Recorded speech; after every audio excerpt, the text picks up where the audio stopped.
الحمد لله المنعم المحسن الديان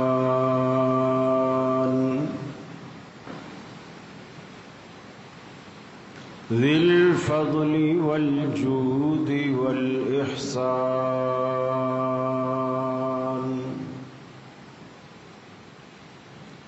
ذي الكرم والمغفرة والامتنان والصلاة والسلام على سيد الأنبياء خير الأنام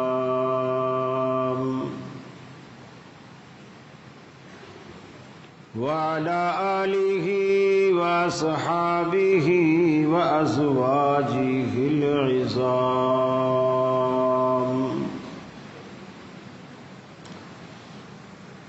وأتباعه وأحبابه ورفقائه البررة الكرام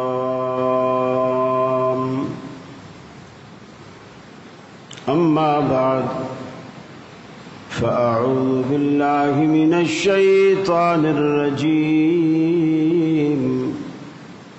بسم الله الرحمن الرحيم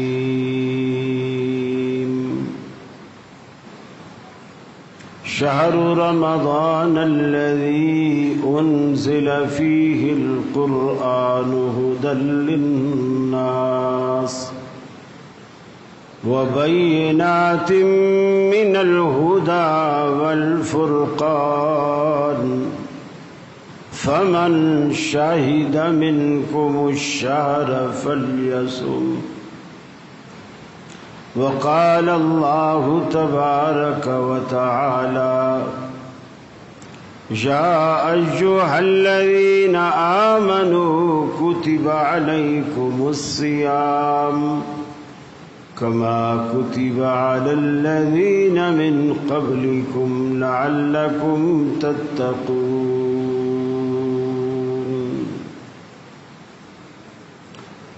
أو كما قال النبي صلى الله عليه وسلم من صام رمضان إيمانا واحتسابا غفر له ما تقدم من ذنبه.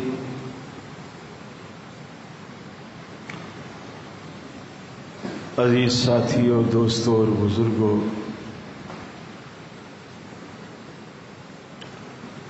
مجھے انتظامیہ کی طرف سے حکم ملا ہے کہ رمضان اور قیام رمضان اسوہ رسول صلی اللہ علیہ وسلم کی روشنی میں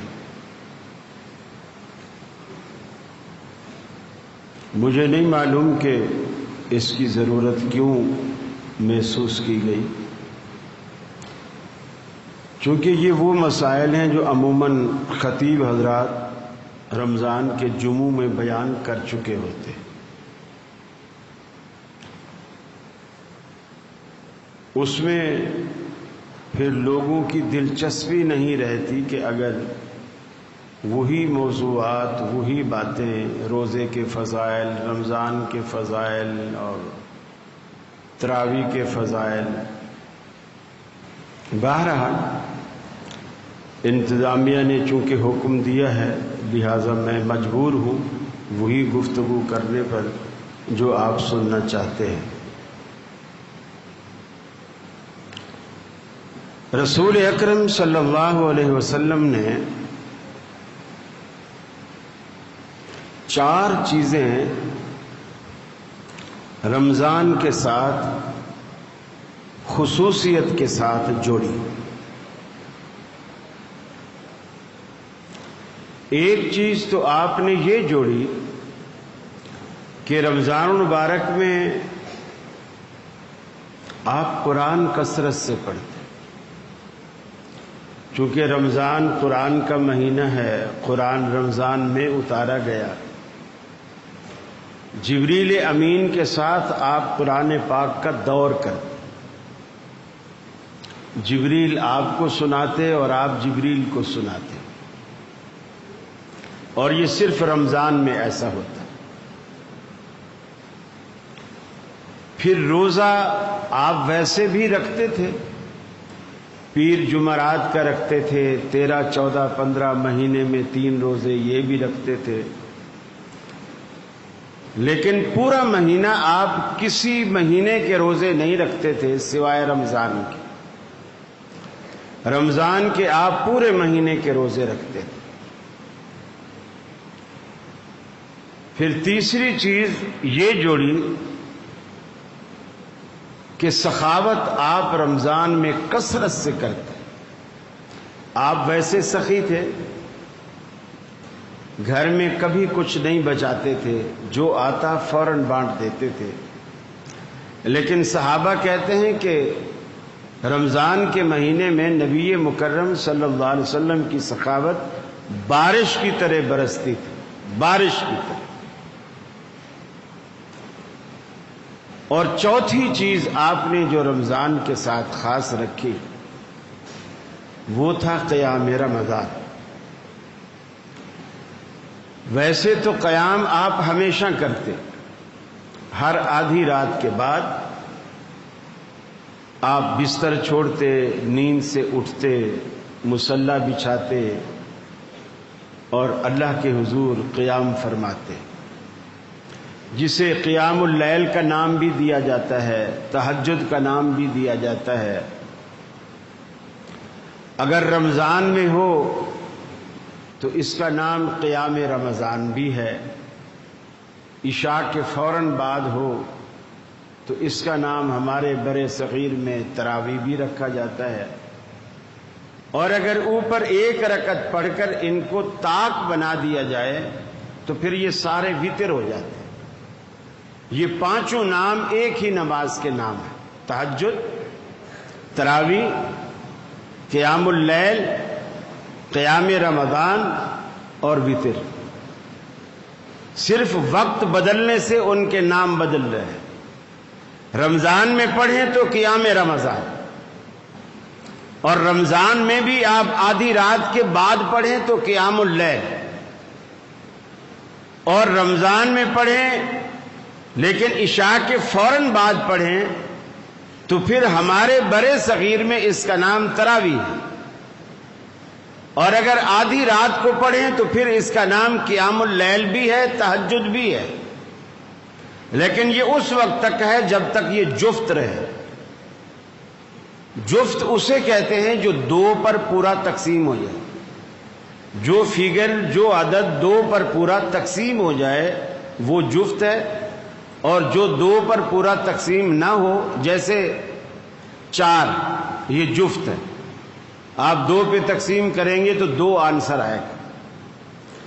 جو 3 ہے یہ طاق، یہ 2 پر پورا تقسیم نہیں ہوتا، ایک تو پورا آ جائے گا، باقی 1 اس کو آدھا کرنا پڑے گا، پھر 1.5 آئے گا۔ تو جب طاق عدد ہوگا تو وہ وتر میں تبدیل ہو جائے۔ تو آپ صلی اللہ علیہ وسلم، سیدہ عائشہ فرماتی ہے 2 رکعتیں پڑھتے جاتے اور آخر میں 1 رکعت پڑھ کر سب کو وتر بنا دیتے۔ یہ جو حدیثوں میں آیا ہے نا کہ آپ 3 وتر بھی پڑھتے، 5 بھی پڑھتے، 7 بھی پڑھتے، 9 بھی پڑھتے اور 11 بھی پڑھتے، 11 سے زیادہ نہیں پڑھتے، تو وہ یہ نہیں ہے کہ آپ 8 رکعتیں تراویح پڑھتے پھر 11 وتر الگ سے پڑھتے، ایسا نہیں ہے۔ اسی کو 11 وتر کہا گیا تراویح سمیت، کیونکہ اب یہ سارا عدد طاق ہو گیا ہے، سارے کے سارے وتر ہو گئے۔ اس کے لیے نبی کریم صلی اللہ علیہ وسلم نے اہتمام کیا۔ آپ نے اپنی پوری زندگی میں 3 دن باجماعت نماز تراویح پڑھی، پوری زندگی میں 3 دن باجماعت نماز تراویح پڑھی، اور وہ آپ نے 23 سے شروع کیا، 23 تاریخ سے 23 سے آپ نے پہلی دفعہ تراویح پڑھی، اور تقریباً رات کے اگر 4 حصے کریں تو پہلا جو چوتھائی حصہ ہے اس میں آپ نے تراویح پڑھی، پھر آپ نے صحابہ کو فارغ کر دی، پھر دوسرے دن آپ تشریف نہیں لائے، یعنی 24 کو آپ مسجد میں تشریف نہیں لائے، صحابہ آئے، بیٹھے رہے، انتظار کرتے رہے، لیکن آپ نہیں آئے۔ پھر آپ 25 کو آئے۔ اب جو آپ نے تراویح پڑھی آدھی رات تک، گویا رات کے اگر آپ 4 حصے کریں تو پہلے 2 حصے، رات گزر گئی، وہاں تک آپ نے صحابہ کو تراویح پڑھائی۔ پھر آپ اس کے بعد 26 کو نہیں آئے، صحابہ آئے، آپ نہیں آئے، صحابہ مسجد میں بیٹھے رہے، انتظار کرتے رہے، اور پھر آپ تشریف نہیں لائے، اور پھر آپ تشریف لائے 27ویں کو۔ 27ویں کو جو آپ نے تراویح پڑھی، عشاء کو جو شروع کی، صحابہ کہتے ہیں کہ ہمیں یہ ڈر لگنے لگا کہ آج روزہ ہمیں خالی پیٹ رکھنا پڑے گا، یعنی سحری کا وقت بھی ختم ہونے والا تھا۔ اب آپ نے چھوڑا صحابہ کرام، پھر 28 کو بھی آپ نہیں آئے، 29 کو بھی نہیں آئے۔ پھر لوگوں کو آپ نے بتایا تمہاری یہ نماز اس طرح مل کے پڑھنا جماعت کے ساتھ اللہ کو بہت پسند ہے، اور مجھے ڈر ہے کہ کہیں اللہ اپنی یہ پسند تم پر فرض نہ کر دے اور پھر تم اسے نبھا نہ سکو، لہذا تم اسے الگ الگ، چاہے مسجد میں الگ پڑھو، چاہے گھروں میں الگ پڑھو، لیکن اب جماعت نہیں ہوگی، الگ الگ پڑھا۔ اب آپ نے 2 باتیں خاص طور پر بتا دی۔ اللہ کو کیا پسند ہے؟ جماعت۔ اور میں کیوں چھوڑ رہا ہوں کہ تم پر فرض نہ ہو جائے، اللہ اپنی پسند تم پر فرض نہ کر دے، کیونکہ اللہ کو جماعت پسند ہے۔ سیدنا فاروق اعظم رضی اللہ تعالی عنہ جب اپنے دور خلافت میں مدینے کا گشت کر رہے تھے، موطا امام مالک کی روایت، آپ مسجد نبوی کے پاس سے گزرے، لوگ کوئی ادھر کوئی ادھر کوئی ادھر کوئی ادھر کوئی صحن میں، الگ الگ لوگ کھڑے اپنا خاموشی کے ساتھ یہ نماز تراویح پڑھ رہے ہیں، رمضان کا مہینہ ہے۔ عبد الرحمن بن عوف بھی آپ کے ساتھ ہیں۔ آپ رکے، مسجد نبوی کے اندر کے منظر کو دیکھا، اور سیدنا عبد الرحمن ابن عوف سے کہا کہ عبد الرحمن، کیا ہی اچھا ہو میں اگر یہ جو لوگ الگ الگ لوگ نماز پڑھ رہے ہیں، اگر ان کو ایک قاری کے پیچھے جمع کر دوں تو کتنا اچھا ہوگا۔ اب حضرت عمر کے ذہن میں یہ بات ہے کہ اللہ کے رسول نے یہ بتا دیا کہ اللہ کو انفرادی نماز پسند نہیں ہے، جماعت پسند۔ اب آپ نے جو چھوڑی وہ جماعت کی فرضیت کے ڈر سے چھوڑی، اور اب اللہ کو کتنا بھی پسند ہو فرض نہیں ہو سکتی، اس لیے کہ اللہ کا رسول ہم میں ہے نہیں، جبریل ہم میں سے کسی کے پاس آئے گا نہیں، وہی آئے گی نہیں، فرض ہوگی نہیں۔ لہذا انہوں نے وہ متروکہ سنت کو دوبارہ سے زندہ کیا، دوبارہ سے جگایا۔ اسی کو کچھ لوگ کہتے ہیں یہ حضرت عمر کی سنت۔ حضرت عمر کی سنت نہیں ہے، یہ رسول اللہ کی سنت ہے۔ 3 دن تو آپ نے پڑھائی نا، اور جو جس سبب سے آپ نے جماعت کو چھوڑا وہ وجہ بھی بتا دی۔ پھر یار لوگ یہ بھی جھوٹ بولتے ہیں کہ سیدنا فاروق اعظم رضی اللہ تعالی عنہ نے 20 پڑھانے کا حکم دیا، جبکہ اسی موطا امام مالک کی روایت میں ہے کہ آپ نے تمیم داری اور ابی ابن کعب، دونوں صحابہ یہ قرآن کے قاری اور حافظ تھے، اور بڑے اونچے پائے کے قاری تھے، ان کو مقرر کیا اور انہیں کہا کہ لوگوں کو 11 رکعتن 11 رکعتیں جماعت کرایا کرو وتر سمیت، اور یہ دونوں کبھی وہ پڑھاتے کبھی وہ پڑھاتے، اور دونوں یہ موطا امام مالک میں روایت ہے۔ اب وہ جو 20 کے الفاظ ہیں وہ حضرت عمر کا حکم نہیں ہے، 20 کے الفاظ یہ ہیں کہ حضرت عمر کے زمانے میں 20 پڑھی گئی، حضرت عمر کے زمانے میں 20 پڑھی گئی۔ کس نے پڑھی یہ معلوم نہیں ہے، کس کے کہنے سے پڑھی یہ بھی معلوم نہیں ہے، کس جگہ پڑھی گئی یہ بھی معلوم نہیں ہے، مسجد نبوی میں پڑھی گئی یہ بھی معلوم نہیں ہے، مدینے میں پڑھی گئی یہ بھی معلوم نہیں ہے، اور کن کن لوگوں نے پڑھی یہ بھی معلوم نہیں ہے، اور کس نے پڑھائی یہ بھی معلوم نہیں ہے۔ ساری بات نہ غیر معلوم ہے، مجہول ہے، کوئی بات معلوم نہیں۔ اور جو روایت ہم پیش کر رہے ہیں کس کے کہنے سے پڑھی 11 رکعتیں؟ حضرت عمر کے کہنے سے۔ کنہوں نے پڑھائی؟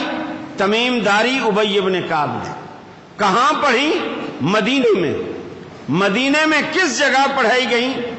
مسجد نبوی میں۔ کون اس کا گواہ ہے؟ عبد الرحمن ابن عوف رضی اللہ تعالی عنہ، اور سیدنا فاروق اعظم کا دور خلافت ہے، خود حکم کر رہے ہیں، صحابہ کو حکم کر رہے ہیں، مسجد نبوی کے اندر کر رہے ہیں۔ اب ایک معروف اور معلوم بات کے مقابلے میں آپ مجہول بات کو دلیل بنائیں تو تک بنتی نہیں ہے۔ فرمایا من قام رمضان ایمانا واحتسابا غفر له ما تقدم من ذنبه،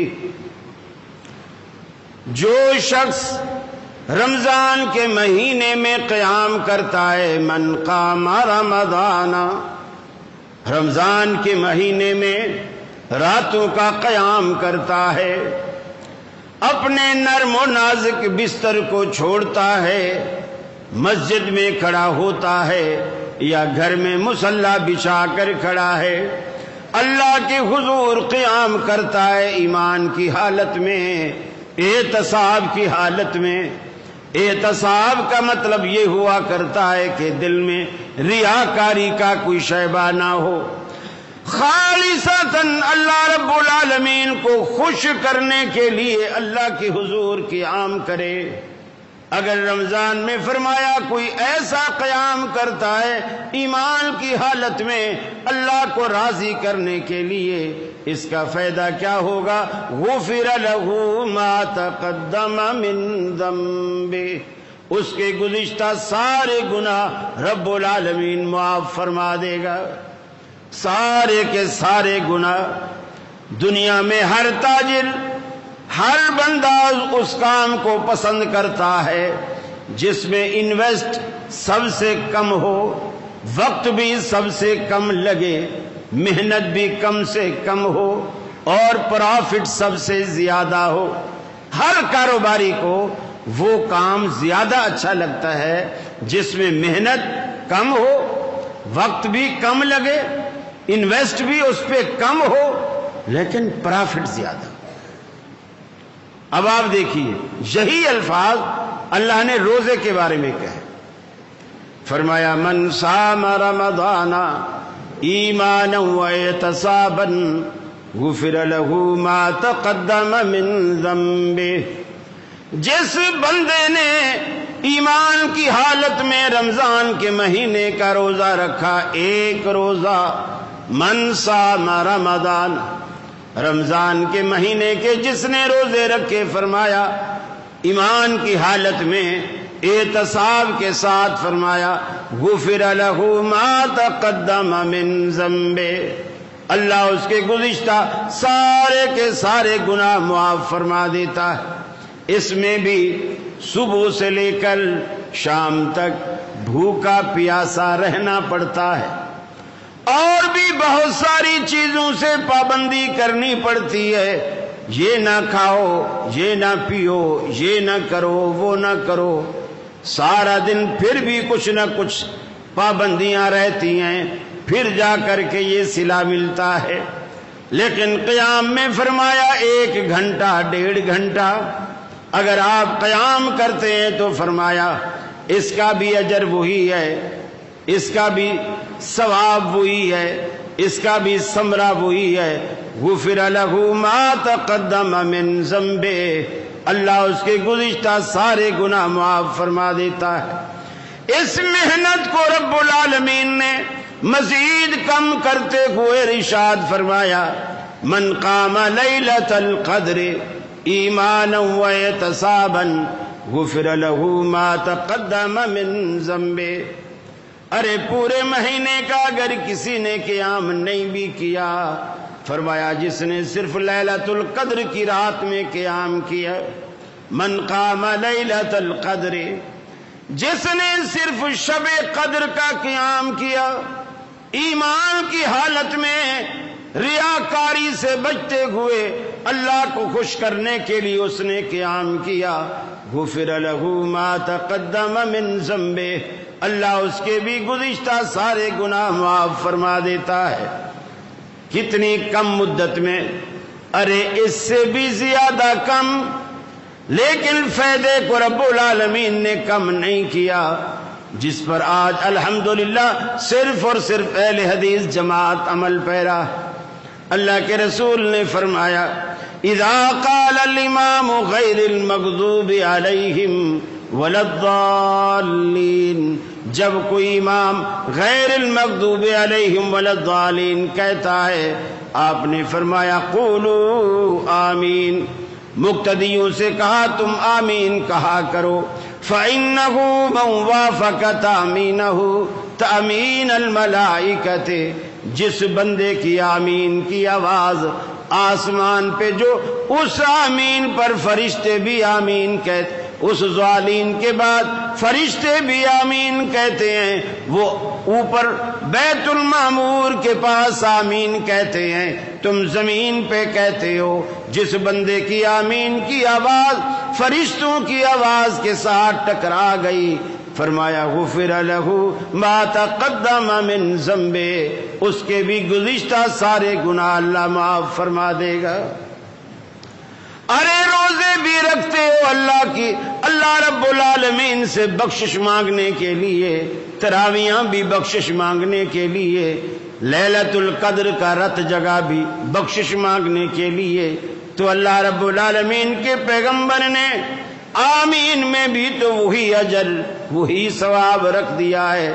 کتنے لوگ اس سے چڑا کرتے ہیں۔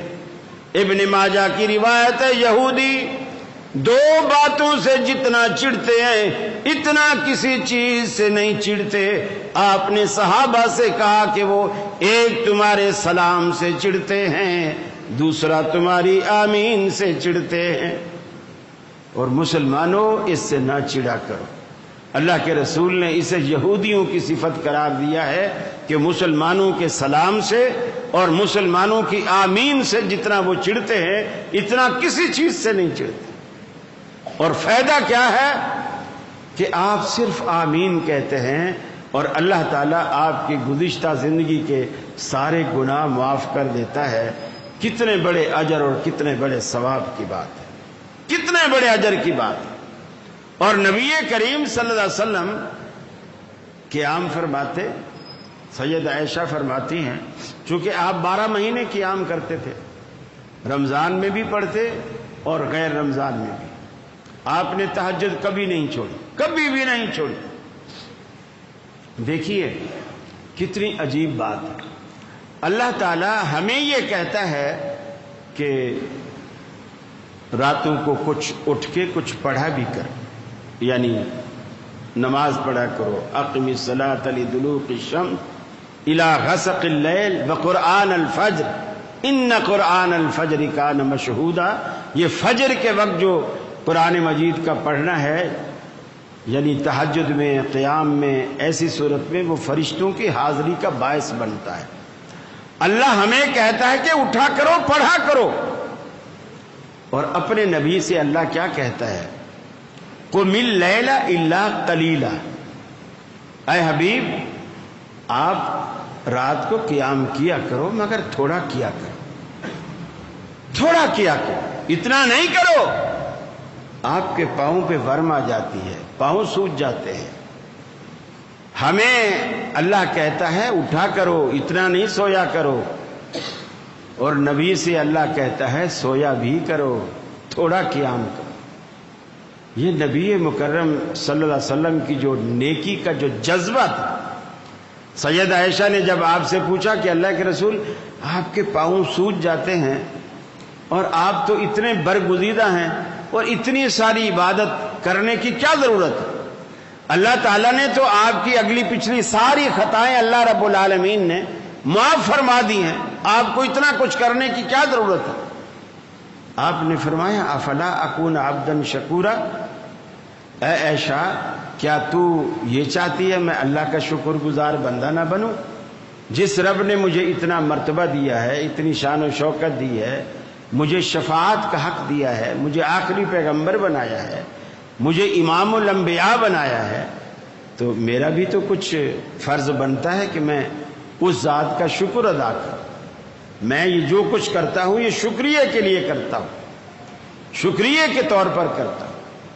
کئی دفعہ ایسا ہوتا، سید عائشہ فرماتی ہیں میرے ہاں آپ تشریف فرما ہوتے اور اچانک، اب گھر میں ایک تو غربت بھی تھی، پھر یہ بجلی بتی یہ لائٹیں اس کا رواج نہیں تھا، لوگ دیے جلاتے تھے، لیکن رات کو حکم تھا کہ دیا بجھا کے سویا کرو، کیونکہ اکثر یہ تیل سے جلاتے تھے اور چوہے وغیرہ جو ہیں یہ تیل کی خوشبو سے وہاں آ جاتے ہیں، اور وہ جو روئی کی اندر بتی ہوتی ہے نا دیے کے اندر، پیالہ تیل کا بھرا ہوا ہے، سائڈ سے روئی کی بتی باہر لگی ہوئی ہے، اس کا ایک سرا تیل میں ہے، ایک سرا جلا رکھا ہے، تو چوہیا کبھی آتی اور وہ روئی کو پکڑ کے گھسیٹ کے جلتی ہوئی کو لے جاتی۔ مکانوں کی چھتیں ہوتی تھی چھڑیوں کی جو کھجور کی جو چھڑی ہوتی ہے، ان کی چھتیں ہوتی تھی، تو وہ چوہیا جب جلتی ہوئی بتی کو لے جاتی تو چھڑی تو سوکھی چھڑی ہوتی تو فوراً آگ پکڑ لیتی۔ گھر والے سارے سوئے ہوئے ہیں، چوہیا نے گھر کو آگ لگا دی۔ نبی کریم صلی اللہ علیہ وسلم نے حکم کیا کہ رات کو سوتے وقت چراغ بجھا دیا کرو تاکہ کسی کی زندگی کو خطرہ نہ، دعائیں بھی پڑھ کے سوو لیکن کنڈی بھی لگا کے سو، احتیاطیں بھی کرو، پہلے اونٹ کے گھٹنے باندھو پھر اللہ پر توکل کرو۔ یہ ساری چیزیں آپ نے سکھلائی۔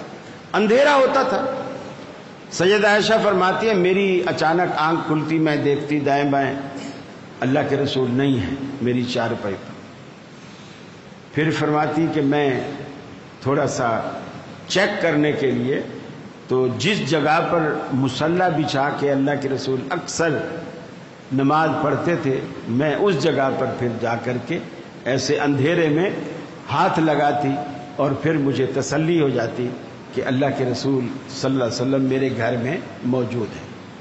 مقصد کہنے کا یہ ہے، یہ نہیں ہے کہ ان لوگوں کو نیند نہیں آتی تھی، نیند آتی تھی۔ یہ جو فکر ہوتی ہے نا، فکر کسی بھی چیز کی فکر لگ جائے، اب بچوں کو دیکھ لیں، اگر واقعی پڑھاکو بچے ہوں، پڑھنے والے بچے ہوں اور صبح ان کا پیپر ہو تو ان کو رات کو نیند نہیں آتی، بالکل نیند نہیں آتی۔ ہمیں یعنی ماں باپ کو بچے کو کہہ کر سلانا پڑتا ہے کہ بیٹا 2 بج رہے ہیں، 1 بج رہا ہے، سو جا، پھر صبح اٹھنا ہے، تمہیں پیپر دینے جانا ہے۔ اگر ساری رات سوئے گا نہیں تو کس طرح پیپر دے گا؟ تو نیند میں اونگتا رہے گا۔ اب بچہ کیوں نہیں سو رہا؟ اس کو فکر ہے کہ میں نے امتحان دینا۔ سیم یہی پوزیشن مومن کی ہوتی ہے، وہ کیوں اٹھ جاتا ہے؟ ہماری تو نماز پہ آنکھ نہیں کھلتی، وہ تہجد پہ اٹھ جاتا ہے، وہ تہجد پہ اٹھ جاتا ہے۔ وہ کیوں اٹھ جاتا ہے؟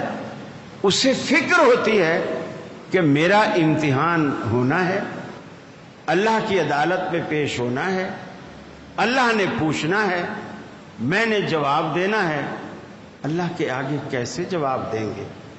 اس سے ڈر کر وہ اٹھ کے بیٹھتا ہے، اللہ سے دعائیں مانگتا ہے، اللہم حاسبنی حسابا یسیرا، اے اللہ میرا حساب آسان کر۔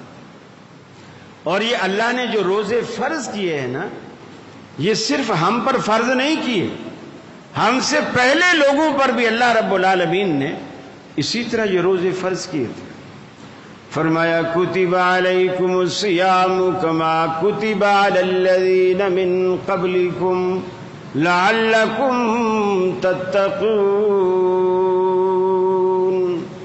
روزے اس لیے فرض کیے گئے تاکہ تم میں تقوی پیدا ہو جائے، اللہ سے ڈرنے والے بن جاؤ، اللہ کا خوف تمہارے دل میں بیٹھ جائے، نیکی کی رغبت پیدا ہو جائے، گناہ سے بچنے کا مادہ پیدا ہو جائے، گناہوں سے نفرت تمہارے دلوں میں آ جائے۔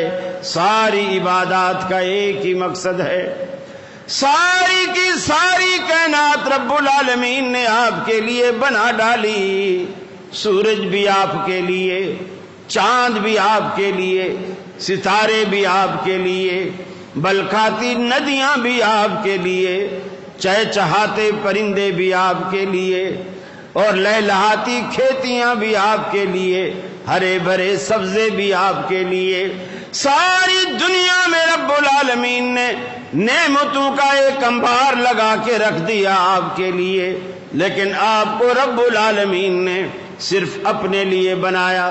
کبھی آپ کو رکوع میں دیکھنا چاہتا ہے، کبھی آپ کو قیام میں دیکھنا چاہتا ہے، کبھی آپ کو سجدہ ریز ہونا دیکھنا چاہتا ہے، کبھی آپ کو بھوکا اور پیاسا دیکھنا چاہتا ہے، کبھی آپ کو میدان جہاد میں لو لہان کر کے آپ کے جذبات دیکھنا چاہتا ہے، لیکن اس کا وعدہ کیا ہے؟ ان اللہ اشترى من المؤمنین انفسهم واموالهم بان لهم الجنہ۔ اے مسلمانوں، میں نے تم سے تمہاری جانیں بھی تمہارے مال بھی میں نے خرید لیے ہیں۔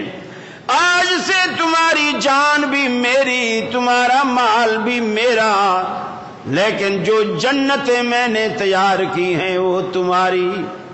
آیا یہ سودا کس کو منظور ہے؟ هل ادلکم علی تجارت تنجیکم من عذاب علیم۔ اللہ کا قرآن کہتا ہے، اے دنیا کے تاجروں، بڑی بڑی فیکٹریاں تم نے لگا لی، بڑی تم نے دنیا کما لی، بڑا بینک بیلنس بنا لیا، لیکن ایک تجارت تمہیں اللہ کا قرآن بتاتا ہے، وہ ایسی تجارت ہے، هل ادلکم علی تجارت تنجیکم من عذاب علیم، جو تمہیں دردناک عذاب سے بچائے گی۔ ایسی تجارت اللہ رب العالمین سے کرو، اللہ رب العالمین تمہیں عذاب سے بچائے۔ ایک حدیث میں آتا ہے، اللہ کے رسول نے فرمایا، جب اللہ رب العالمین نامہ اعمال تولے گا، میزان لگائے گا، انصاف کا ترازو لگائے گا، اللہ کے رسول نے بڑی عجیب مثال دے کر فرمایا، آپ نے فرمایا جو سر کی جو جوں ہوتی ہے، اس جوں کا جو انڈا جسے آپ لیک کہتے ہیں، لیک سفید سفید کنگھی کرو تو اس میں سے نکل آتی ہے، وہ جوں کا انڈا ہوتا ہے۔ فرمایا اگر جوں کے انڈے کے برابر بھی اگر کسی کی نیکی گناہوں سے بڑھ گئی، وہ جنت میں جائے گا، وہ جنت میں جائے گا، اور جوں کے انڈے کے برابر کسی کی نیکی کم ہو گئی، گناہ جوں کے انڈے کے برابر بڑھ گیا، وہ دوزخ میں جائے گا۔ نتیجتاً سزا بھگت کے اگر وہ موحد ہے، توحید والا ہے، بالآخر جنت میں آئے گا، لیکن پہلی دفعہ تو گناہوں کی سزا پائے گا۔ میرے بھائی، اللہ رب العالمین کی پکڑ سے انسان ہر وقت ڈرتا رہے۔ یہ رمضان بہترین کمائی کا ذریعہ ہے۔ ابھی آپ 20 تک جائیں گے، پھر آخری عشرہ آ جائے گا، اس میں اللہ نے پھر اور مواقع رکھے۔ جو چیزیں اب دن میں حلال چیزیں بھی آپ نہیں کھا سکتے، عام دنوں میں آپ صرف حرام نہیں کھا سکتے، حلال ہر چیز کھا سکتے ہیں، لیکن رمضان میں آپ پر حلال چیزیں بھی حرام کر دی گئی۔ فجر کی اذان سے لے کر مغرب کی اذان تک آپ حلال چیز بھی نہیں کھا سکتے، لیکن رات کو آپ کھا پی سکتے ہیں، رات کو آپ بیوی کے پاس بھی جا سکتے ہیں، سب کچھ حلال رات کو۔ لیکن جب آپ آخری عشرے میں آتے ہیں، اللہ نے پھر کچھ اور چیزیں آپ پر پابندی لگائی، اور چیزوں کی پابندی لگائی۔ 10 دن کا آپ اعتکاف بیٹھ گئے، اب آپ دکان پہ بھی نہیں جا سکتے، حالانکہ رمضان میں آپ دکان پہ جا سکتے ہیں، لیکن اعتکاف میں بیٹھے ہیں، اب آپ دکان پہ بھی نہیں جا سکتے، اور پھر رات کو گھر میں بیوی کے پاس بھی نہیں جا سکتے، گھومنے پھرنے بھی نہیں جا سکتے، پارکوں میں بھی نہیں جا سکتے، سوائے حوائج انسانیہ کے کسی کام کے لیے آپ باہر نہیں جا سکتے۔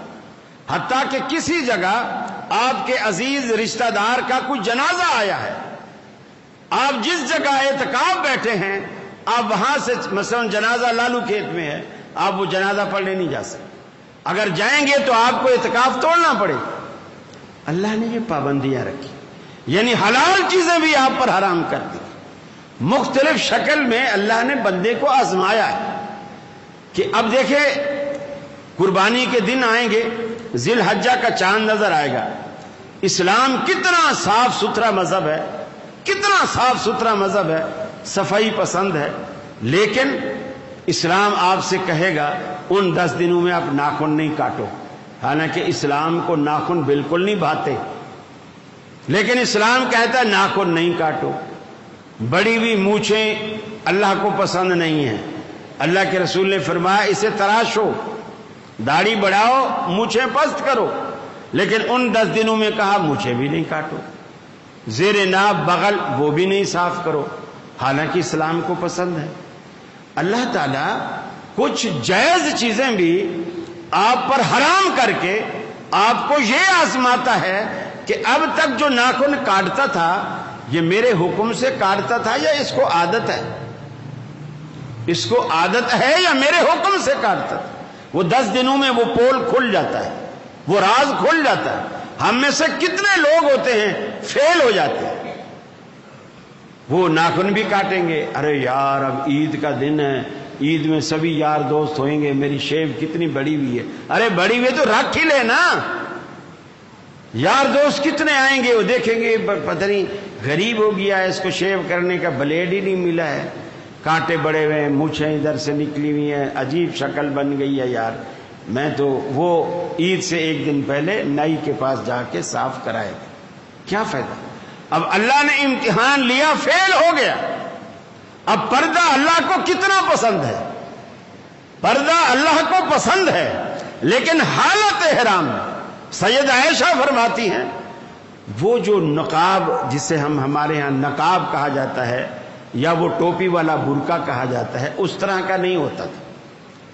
ایک سر پہ جو چادر ہے اس چادر یعنی چہرے کو نہیں ڈھانپی، گھونگھٹ کہتے ہیں کہ جس طرف کوئی مرد ہیں اس طرف سے آپ کپڑے کا ایک پلو آگے کریں، کپڑے کا ایک پلو آگے کر لیں، جس طرف مرد نہیں ہے وہ فیس آپ کا اس طرف کھلا ہے۔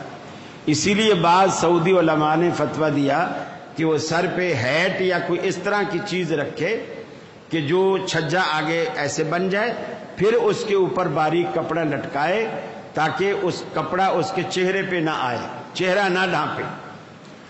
اب یہ اللہ کو پسند ہے، پردہ پسند ہے، لیکن خاص حالت احرام میں اس کا فیس کھلا کر دیا، یہ دیکھنے کے لیے کہ اب تک جو پاکستان میں عورت پردہ کر دی تھی میرے حکم سے کرتی تھی یا اس کو عادت ہے۔